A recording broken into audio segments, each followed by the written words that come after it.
Perkenalkan, nama saya Dwi Lestari. Saya mahasiswa semester 4 di Sekolah Tinggi Ilmu Administrasi Negara. Saya akan menjelaskan tentang ekologi pemerintahan dan faktor ekologi administrasi negara.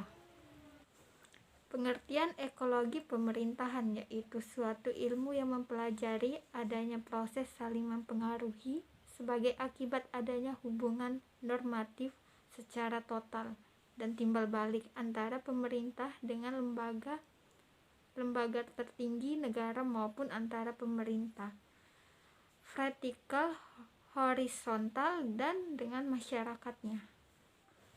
Lingkungan pemerintahan. Dalam ekologi pemerintahan ada dua macam ekosistem, yaitu ekosistem lingkungan fisik, ekosistem lingkungan sosial atau geografis. Lingkungan fisik pemerintahan yaitu lingkungan alam bersama tumbuhan dan hewan yang ada di suatu wilayah negara, termasuk manusia sebagai salah satu faktor yang selalu berproses dengan lingkungannya. Dalam kaitan ini dipelajari bagaimana manusia di daerah panas dapat menyesuaikan diri dengan kemampuan fisik menahan terik matahari.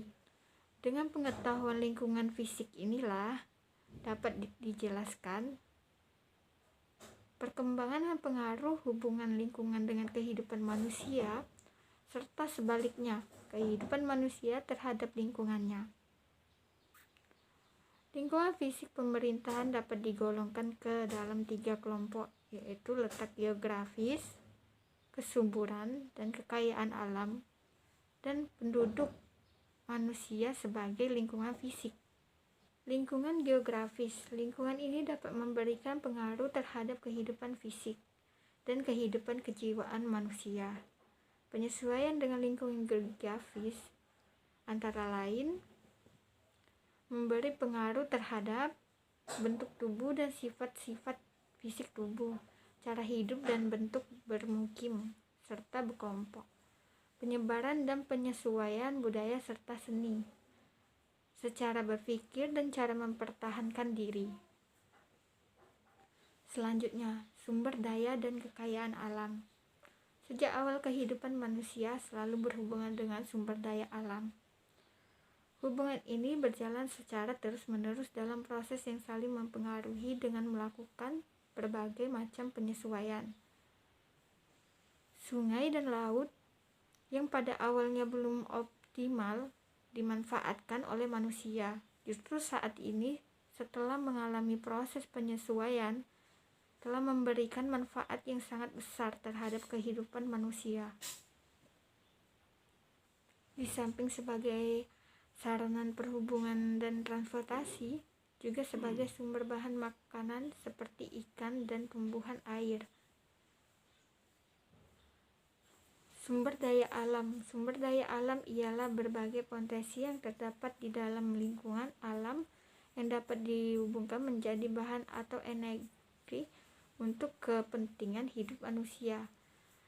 Melalui proses penyesuaian, berbagai potensi seperti air, tenaga gerak udara, tenaga panas, bumi sinar matahari, tinggi rendahnya permukaan daratan dapat disesuaikan dengan kepentingan hidup manusia. Lingkungan yang berbeda telah menimbulkan perbedaan cara-cara penyesuaian manusia dalam memanfaatkan sumber daya alam yang ada di sekitarnya. Dan perbedaan ini pula yang mengakibatkan adanya perbedaan kemampuan antara manusia dan antar bangsa. Sumber daya alam antara lain seperti kesuburan tanah, keadaan iklim, musim, air, dan lain-lain akan mempengaruhi kehidupan manusia di sekitarnya. Karena perbedaan tersebut dan perbedaan kemampuan manusia, maka ada negara yang berkembang sebagai negara pertanian dan pusat perdagangan. Kekayaan alam. Kekayaan alam pada dasarnya juga merupakan sumber daya alam. Namun, secara spesifik, kekayaan alam diberikan pengertian yaitu berbagai jenis tumbuhan, hewan, dan berbagai material dan kandungan bumi, baik yang merupakan cair maupun benda padat yang dapat memberi manfaat kepada manusia dan bangsa yang memilikinya terhadap perubahan peradaban, cara dan sikap hidup suatu bangsa, serta perilaku pemerintah dan pola hubungan antara bangsa. Penduduk sebagai lingkungan fisik, manusia sebagai faktor lingkungan fisik, faktor biologis, harus selalu melakukan proses penyesuaian dengan lingkungan sekitarnya. Manusia sebagai faktor biologis berbeda dengan faktor biologis lainnya. Tumbuhan dan hewan dalam proses regenerasi, perkembangan, penyebaran, dan persaingan hidup di antara sesamanya lebih bersifat individual, sedangkan manusia dalam proses seperti itu selalu dalam hubungan yang bersifat kelompok. Penduduk sebagai faktor ekonomi. Dalam ilmu ekonomi, manusia disebut sebagai salah satu faktor produksi, faktor tenaga kerja. Kemampuan manusia dalam kehidupan berkelompok sebagai satu bangsa negara adalah yang menentukan dalam tindakannya suatu bangsa itu memenuhi kebutuhannya. Bila penduduk dapat digerakkan sebagai faktor ekonomi, mengelola sumber-sumber daya kekayaan alam, maka kehidupan mereka akan lebih sejahtera dan akan dapat bertahan dalam proses persaingan dengan bangsa atau negara lain. Jumlah penduduk dan daya dukung lingkungan. Bila penduduk tidak dapat digerakkan sebagai faktor ekonomi, maka penduduk tidak menjadi pendorong bagi keseimbangan, melainkan menjadi beban yang akan merusak keseimbangan dengan lingkungannya. Idealnya, jumlah penduduk tidak boleh bergerak bebas untuk selalu bertambah, tetapi harus dibatasi oleh keseimbangan daya dukung faktor-faktor lingkungan.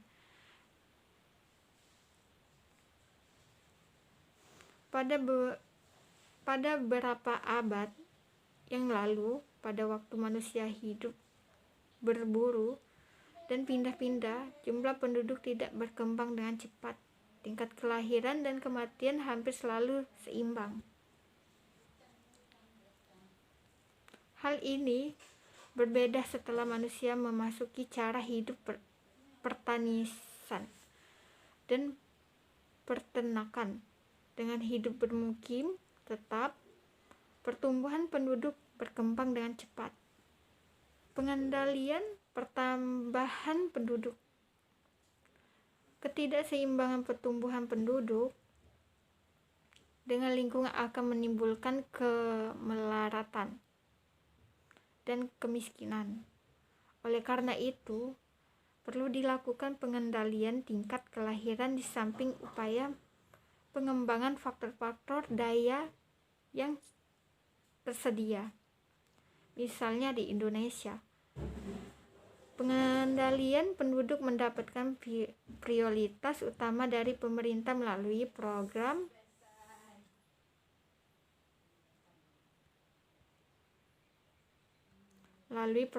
keluarga berencana atau KB. Faktor-faktor ekologis yang mempengaruhi administrasi negara. Faktor ekologis dalam pemerintahan kabupaten atau kota sangat mempengaruhi administrasi negara di tingkat kabupaten atau kota. Saya akan menjelaskan pengaruh faktor tersebut.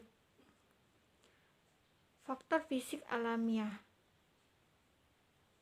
Faktor lokasi dan posisi geografis. Bentuk keadaan dan lokasi geografis suatu negara sangat mempengaruhi kehidupan bangsa dan mendiaminya.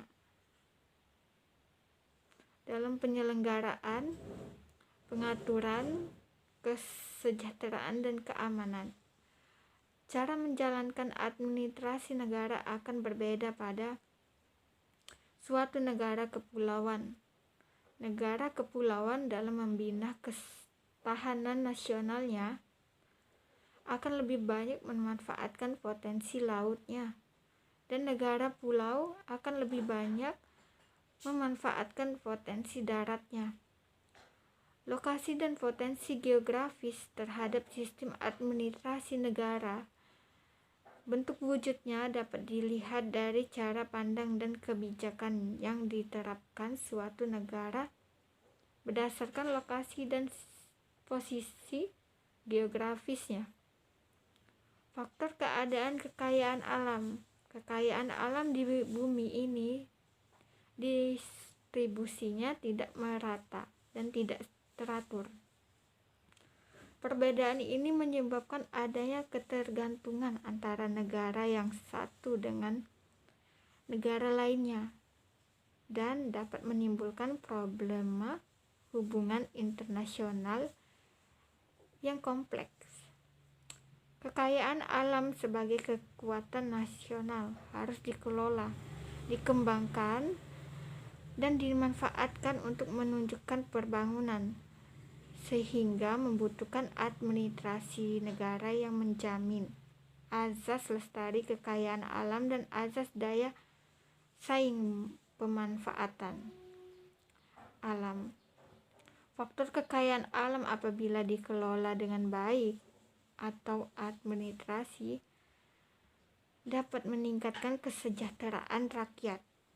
Faktor keadaan dan kemampuan penduduk. Pengaruh terhadap administrasi negara secara faktual bahwa manusia atau penduduk baik dari segi jumlah, komposisi maupun penyebarannya adalah faktor penentu apa yang dapat dilakukan atau tidak dilakukan di suatu negara. Dengan kata lain, manusia yang tinggal di suatu negara baik sebagai sumber maupun sebagai objek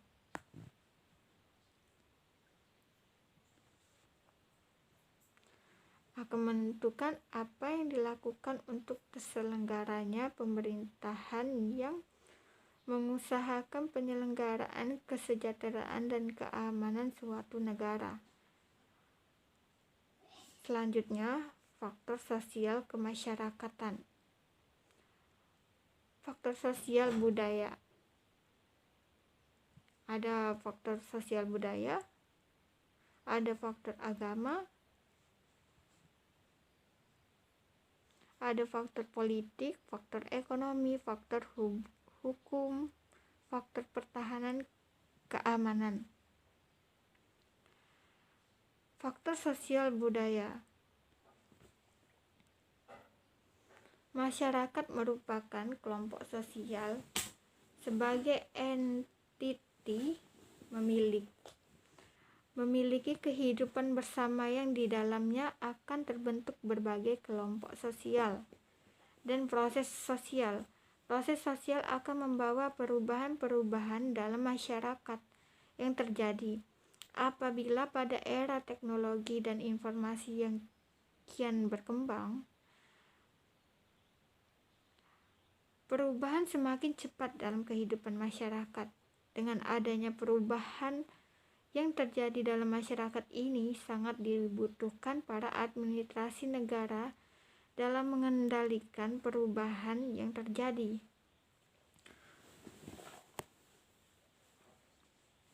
Perubahan yang merupakan proses suatu sosial dalam masyarakat juga akan berdampak kepada pelaksanaan administrasi negara pada umumnya dan khususnya administrasi negara pada level pemerintahan daerah.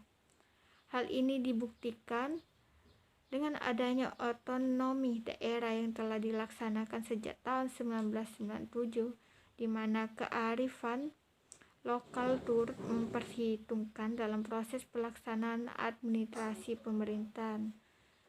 di daerah baik provinsi maupun kabupaten. Hal ini mengindikasikan bahwa faktor sosial budaya sebagai salah satu faktor ekologi administrasi negara sangat mempengaruhi jalannya administrasi negara di level pemerintahan daerah di seluruh Indonesia.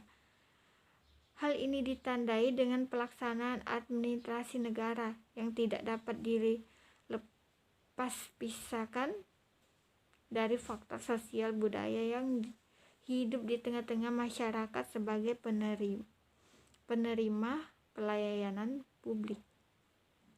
Selain itu, di Indonesia hidup berbagai suku dan adat istiadat yang perlu mendapatkan penanganan yang serius dari pemerintah baik pada tingkat pusat maupun pada tingkat pemerintahan daerah, di mana hampir sebagian besar wilayah yang faktor sosial budaya atau adat istiadatnya yang masih kuat mempengaruhi dalam kehidupan pemerintahan. Salah satu pengaruh yang masih kuat adalah pembukaan atau penutupan suatu kegiatan yang bersifat nasional maupun pada tingkat lokal. Selanjutnya, faktor agama. Dengan moral dan akhlak yang baik, pasti dalam melakukan tugas-tugas pelayanan kepada masyarakat akan dapat berjalan dengan baik. Karena itu, dalam merekrut pegawai atau pejabat selalu memenuhi salah satu persyaratan yakni bertakwa kepada Tuhan Yang Maha Esa. Dengan demikian, agama berdampak pada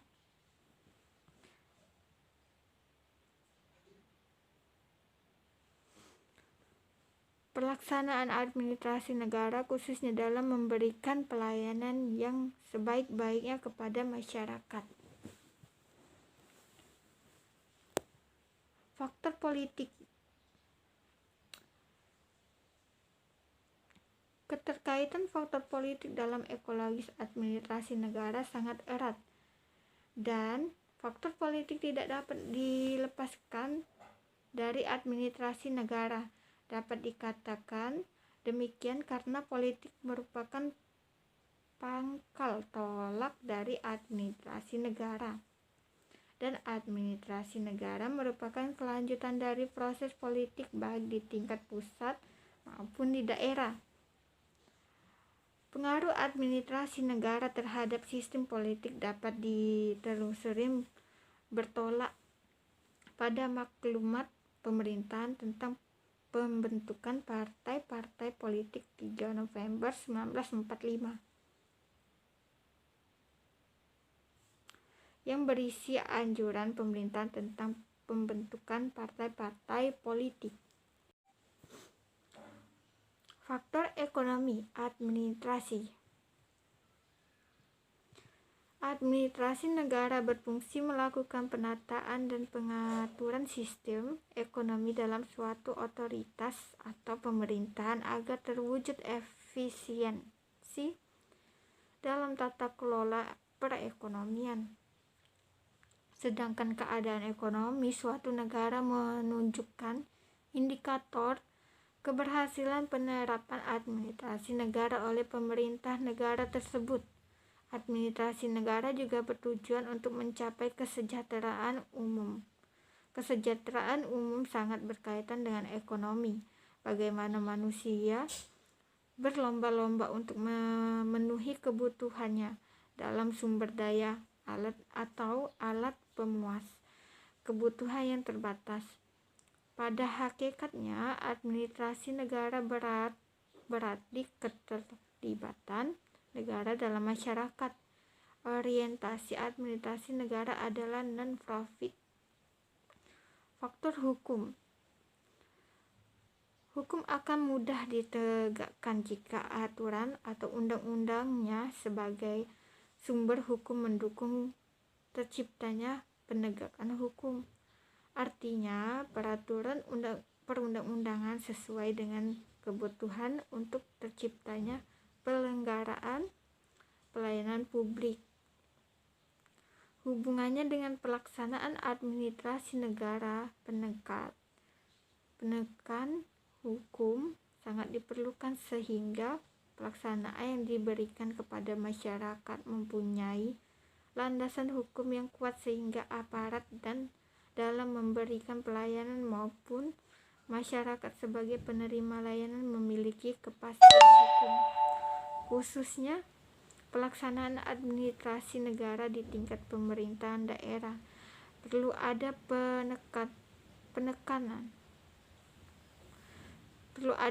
penegakan hukum yang memadai karena proses pemberian layanan lebih banyak pada tingkat daerah khusus.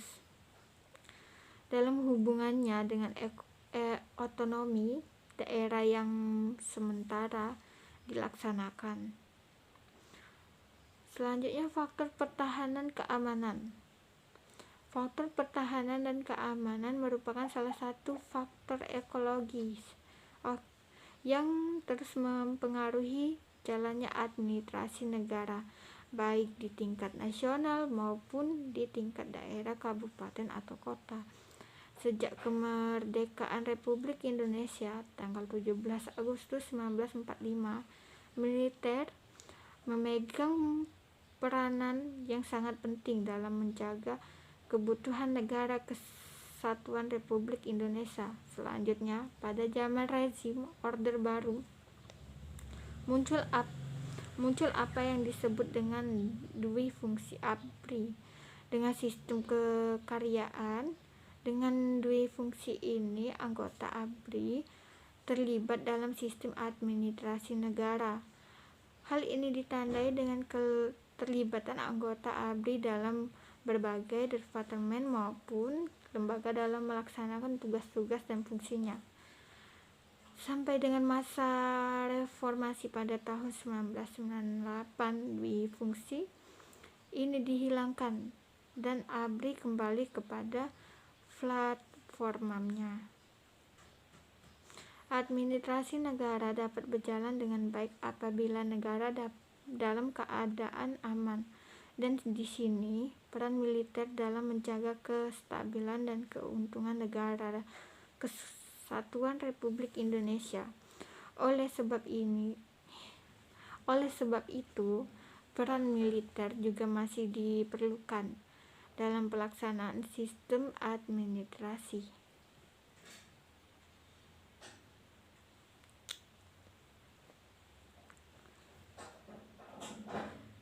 Menurut Profesor F. Wery, ada 5 hal yang mempengaruhi bekerja suatu sistem dalam ekologi pemerintahan: keadaan penduduk, struktur sosial, sistem ekonomi, ideologi negara, sistem politik. Menurut Farel Wedi, ada 4 hal yang mempengaruhi bekerja suatu sistem dalam ekologi pemerintahan: keadaan penduduk, wilayah, teknologi, cita-cita dan harapan, dan kepribadian.